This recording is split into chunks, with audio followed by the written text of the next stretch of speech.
PCS current news में अभी की खबर है, ग्रीटेक इनोवेशन हब का हुआ उद्घाटन। सबसे पहले देखते हैं किन बिंदुओं के अंतर्गत हमारी चर्चा केंद्रित होगी। सबसे पहले जानेंगे ये चर्चा में क्यों है एग्रीटेक इनोवेशन हब, उसके बाद एग्रीटेक स्टार्टअप तथा टेक्नोलॉजी शोकेस और अंत में होगा एक अभ्यास प्रश्न। तो आइए सबसे पहले देखते हैं ये चर्चा में क्यों है। हाल ही में केंद्रीय शिक्षा मंत्री ने मेरठ के सरदार वल्लभ भाई पटेल कृषि एवं प्रौद्योगिकी विश्वविद्यालय में कृषि प्रौद्योगिकी नवाचार केंद्र का उद्घाटन किया।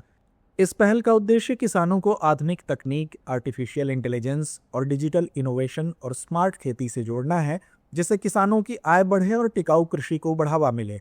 साथ ही केंद्रीय शिक्षा मंत्री ने किसानों को उद्यमी बनाने, कृषि स्टार्टअप्स को बढ़ावा देने और कृषि शिक्षा को नवाचार से जोड़ने पर भी बल दिया है। आइए जानते हैं एग्रीटेक इनोवेशन हब के बारे में।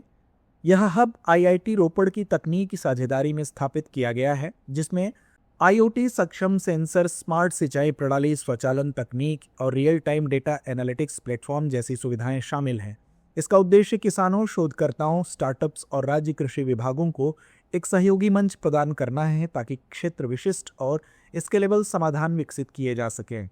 आईआईटी रोपड़ अपने साइबर फिजिकल सिस्टम लैब के माध्यम से इसके लिए IoT sensor, automation system, cloud computing infrastructure और तकनीकी विशेषज्ञता प्रदान करेगा। इस हब में कृषि विज्ञान केंद्र और किसान उत्पादक संगठन के माध्यम से किसानों और ग्रामीण युवाओं को आधुनिक कृषि तकनीकों का प्रशिक्षण दिया जाएगा। यह पहल AI, machine learning, data analytics जैसी उन्नत तकनीकों के माध्यम से कृषि क्षेत्र में उत्पादकता, लागत, दक्षता और स्थायित्व को बढ़ावा देगी। आइए अब जानते हैं एग्रीटेक स्टार्टअप तथा टेक्नोलॉजी शोकेस के बारे में। इस उद्घाटन समारोह के दौरान 20 एग्रीटेक स्टार्टअप्स ने अपने अभिनव समाधान प्रदर्शित किए, जिनमें स्मार्ट सिंचाई, स्वचालन, सटीक खेती आदि शामिल हैं। वहीं SBPUAT के मॉडल स्मार्ट फॉर्म में एक लाइव टेक्नोलॉजी डेमो भी हुआ, जिससे किसानों को नई तकनीकों की प्रत्यक्ष जानकारी मिली। इस शोकेस का उद्देश्य स्टार्टअप्स, शोधकर्ताओं और किसानों के बीच सहयोग को बढ़ावा देना और टिकाऊ स्केलेबल समाधान विकसित करना है। इसमें आईआईटी रोपड़ और SBPUAT के बीच एक समझौता ज्ञापन पर हस्ताक्षर किए गए, जिससे अनुसंधान, तकनीकी विकास और फील्ड डिप्लॉयमेंट में संयुक्त प्रयास की नींव रखी गई। आइए अंत में नोट करते हैं आज का अभ्यास प्रश्न। एग्रीटेक इनोवेशन हब के संदर्भ में निम्नलिखित कथनों पर विचार कीजिए। पहला, इसे आईआईटी रोपड़ की तकनीकी साझेदारी में स्थापित किया गया है।